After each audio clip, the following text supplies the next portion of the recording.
تەوەری دومی گفتوگۆکانمان دەست پێ دەکەین لە تەوەری دومدا باس لە ژینگە دەکەین. دیارە لە ئێستادا پیسبوونی ژینگە هەروەک ئەو راپۆرتە تەندروستیانە یاخود توێشەنە تەندروستیانی کە ئاماژیان پێداوە پیسبوونی ژینگە کاریگەریەکی زۆری لەسەر تەندروستی تاکەکان بەجێهێشتووە. لەم نێوەندەشدا باس لە ڕۆڵی ژن دەکەین لە کەمکردنەوەی پیسبوونی ژینگە و هاوکات کاریگەریەکانیشی لەسەر تەندروستی خودی ژنان. هەڵبەتە لە ماوەی ڕابردوودا کۆنفرانسێکی ڕۆژنامەوانی ڕاگەیەنرا لەم کۆنفرانسەدا زیاتر جەخت لەسەر ڕۆڵی ژنان کرایەوە بۆ کەمکردنەوەی پیسبوونی ژینگە و کەمکردنەوەی ئەو با بڵێن ئامارانەی کە تایبەتە بە تەندروستی بە هۆکاری پیسبوونی ژینگە کە ڕۆڵی ژنان کاریگەری ئەرێنیان هەیە لە کەمکردنەوەی ئەم بابەتشدا. تایبەت بەم تەوەرە میوانمان دەبێت ڕاستەوخۆ لە ستۆدیۆی هەولێرەوە ڕۆژگار محسین بەکر سەرۆکی ڕێکخراوی ڕۆژگاری کورد بۆ هاوکاری مرۆیی و پاراستنی ژینگە. خاتو ڕۆژگار سپاس بۆ ئامادەبوونی بەڕێستان. سەرتا دەمەوێتەوە دەست پێ بکەم لە ماوەی ڕابردوودا کۆنفرانسێکی ڕۆژنامەوانیتان ساز کرد. لەم کۆنفرانسەدا زیاتر جەختتان لەسەر ڕۆڵی ژنان کردەوە بۆ کەمکردنەوەی پیسبوونی ژینگە. هۆکار چییە؟ پرسیارەکەوەیە کە بە تەنها زیاتر جەخت لەسەر ڕۆڵی ژنان کرایەوە. سلااو لە ئێوە بەڕێز و بینەرانی ئازیز، سپاس بۆ ئەم دەرفەتە کە بایەخ بەو پرسە گرنگە دەدەن. ئەمە کوڕێکخراوی ڕۆژگاری کۆر 2 ساڵە کار لەو بابەتە دەکەین وەکو ڕۆلی ئافرەت لە ژینگە، ڕۆلی ژنان لە ژینگە، بۆ ئەوەی دەمانەوێت ئەوە بە دیارکەین کە ئافرەت ڕۆلێکی زۆر گرنگی هەیە لە هەموو سێکتەرەکانی ژیان. ئافرەت نیوەی کۆمەڵە، ئەوە تەنها وشەیەکی پەراوێز نیە لەسەر کاغەزەکان کە باس لەوەی دەکەن ئافرەت نیوەی کۆمەڵە، بەڵکو بەواقعی ئافرەت ڕۆلی گرنگی هەیە لەسەر کۆمەلگا لەسەر تاک. کار لەو بابەتە دەکەین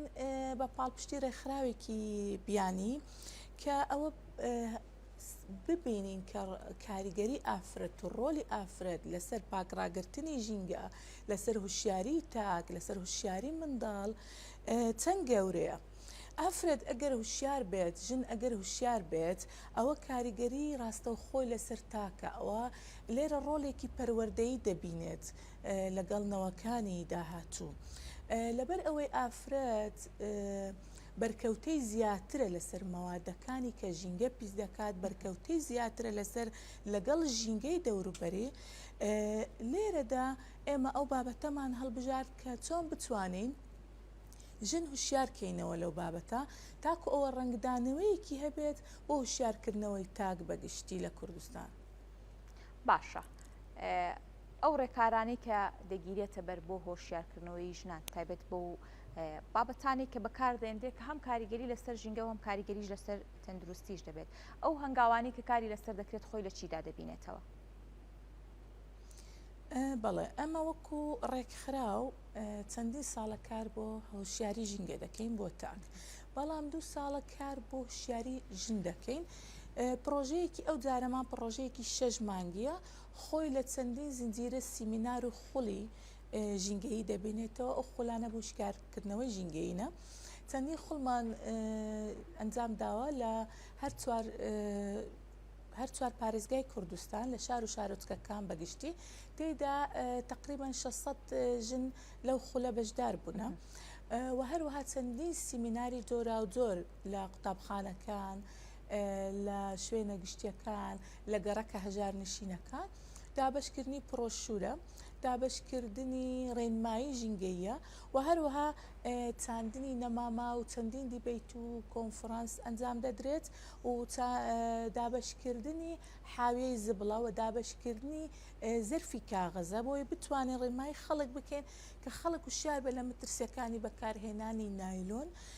خۆی لەو بابەتانە دەبینێتەوە. ئێمە بەردەوامین تاکو مانگی 11 بە پشتیوانی خوای گەورە. باشە، خاتو ڕۆژگار هیچ ئامارێک یاخود بە دوواداچوونێک هەیە کە لەلایەن ڕێکخراوەکەەوە ئەنجام درابێت کە ژنان بە ڕێژەی لە سەدا چەند ڕۆلیان هەبێت لە پیسکردنی ژینگە بەراورد بە پیاوان و ئەم هەوڵانش هۆکار بێ بۆ پێچەوانەکردنی ئەم بابەت یاخود بەلایانی کەمە بۆ هۆشیارکردنی هەردوو لە بۆ کەمکردنەوەی مەترسیەکانی ژینگە و دوجار کاریگەریەکەی لەسەر تەندروستی؟ بەڵێ، ئەمە ئەو ساڵ 2 ڕاپرسیمان ئەنجامدا. ڕاپرسیەک تایبەت بوو بە تا چەند ئافرەت کاریگەرە لە پرسی ژینگە. ئەمە باسی پیسبوونی ژینگە ناکەین ئاگدار بە جیاوازە، بەڵام تا چەند کاریگەرە و ڕۆلی هەیە لە پرسی ژینگە بەگشتی. ئەوە راپرسێک لێرە گەیشتینە ئەنجامێک کە 68 لە سەدا 68 ئافرەت ڕۆلی هەیە لە بابەتی ژینگە لە پرسەکانی ژینگە لە بەروەی بەڕاستە و خۆ بەرکەوتەی هەیە لەگەڵ تاکەکانی کۆمەلگا لەگەڵ ژینگە لەگەڵ دەوروبەری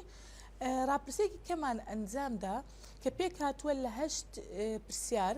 تایبەت بە ژنان و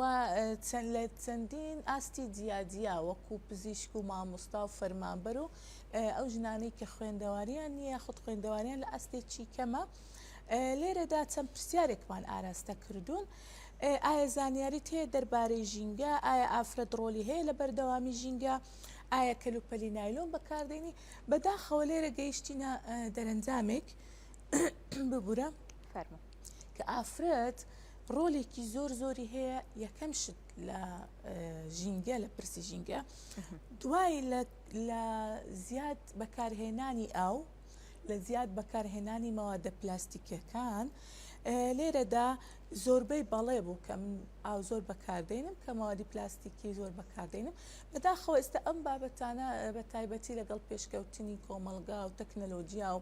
زۆربوونی ئیش و کار و سەڵقالیمان ئێمە هەوڵ دەدەین زیاتر مەوادی سەفەری و پلاستیکی و ئەوانەی کە ڕۆژانە فرێدەدرێت بەکاری بینین زیاتر لێرە ئافرەت ڕۆلی هەیە زیاتر ئافرەت بەکاری دێنی ئەوە مەوادێکی هەمووی سامە هەمووی ژەهراویە و چەندی ساڵی دەوێت 500 بۆ 600 تاشی دەبێتەوە مادە نایلۆنانە لەبەر ئەوەی ئێمە لێرە گەیشتینە ئەنجامێک کە فعلی بەواقعی ئافرەت ڕۆلێکی گرنگی هەیە و بەرکەوتەی زیاتری هەیە لە پیاو باشە خات و ڕۆژگار دەمێ باس لە ڕۆڵی ڕێکخراوەکان بکەم هەڵبەتە هەروەکو ڕێکخراوەکەی خۆتان هەنگاوتانداوە بۆ شێرکردنەوەی ژنان وجگەل لە ڕێکخراوەکە هەمانگی لەگەڵ لایانی پەیوەندیدار هەمانگی لەگەڵ ڕێکخراوەکانی تر بۆ باسکردن لەسەر ئەم پرسا تا چەندە کاری لەسەر کراوە ئایا خود بەتەنیا ڕێکخراوەکەی خۆتان کار دەکەن بۆ ڕۆڵی ژنان لە پاراستنی ژینگەدا ڕاستە ڕێکخراو هەبووە کاری کردێ بەڵام تەنها بۆ ژینگە کاری کردێ بۆ پاکردنەوە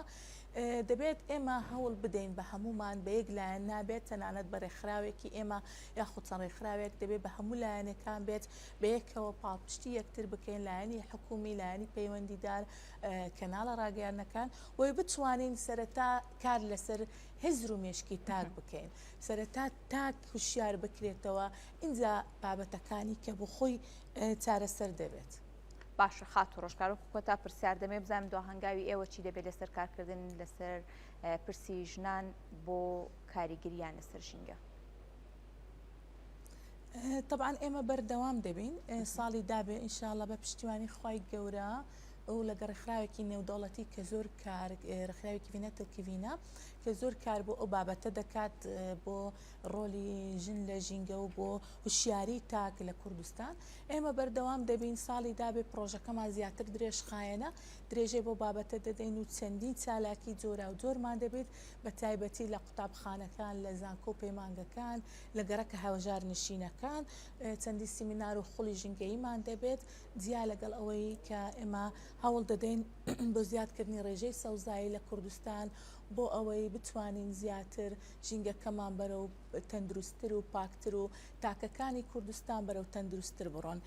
لێرەدا دەمەوێت لە ڕێگەی کەناڵی ئێوەی بەڕێز داواکاری بکەم لە وەزارەتە پەیوەندیدارەکان بە تایبەتی وەزارەتی پەروەردە وەزارەتی تەندروستی وەزارەتی ڕۆشنبیری کە ڕۆلی زیاتریان هەبێت لەو بابەتە زیاتر هەوڵ بدەن هوشیار بکەنەوە بە تایبەتی کەناڵە ڕاگەیاندنەکان کە بەداخەوە لەگەڵ ڕێزم بابەت بایەخ بۆ بابەتانە نادەن بە هیچ شێوەیەک لەگەڵ ئەوەشدا کە ئێمە ڕوو بە ڕووی مەترسێکی زۆر گەورەی ژینگە دەبینەوە لە زۆر بوارەکان بە تایبەتی لە کەمبوونەوەی ئاوی سروشتی لە گۆڕانکاری کەشوهەوا ئەوەی دەبینین کە ڕۆژانە لە وڵاتانی دنیا لە هەموو جیهان کێشەی گۆڕانکاری کەشوهەوا هەیە و زۆر بایەخی پێدەدرێت ڕۆژانە کۆنفرانس و سیمینار و هەوڵەکان بۆ ئەوەی تاک و شیار بکرێت بەڵام لە کوردستان بەداخەوە تا ئێستا ئێمە رازینین لەو بابەتەی تا ئێستا ئێمە نەمانی تشتێکی وە هاوشێوەی وڵاتان ئەگەر کەمتریش بێت بەڵام هەوڵ درابێت لێرەوە دەمەوێت داوا بکەم لە ئێوەی بەڕێز و لە گشت کەناڵە ڕاگەیاندنەکان کە هەوڵ بدرێت بۆ ئەوەی تاک و شیار بکرێتەوە و زیاتر بایەخ بە بابەتەکانی ژینگە بدرێت. بەڵێ زۆر سپاس بۆ بەڕێستان، زۆر سپاس بۆ ڕۆژگار محسین بەکر سەرۆکی ڕێکخراوی ڕۆژگاری کورت بۆ هاوکاری مرۆیی و پاراستنی ژینگە. دووبارە سپاس بۆ بەڕێستان.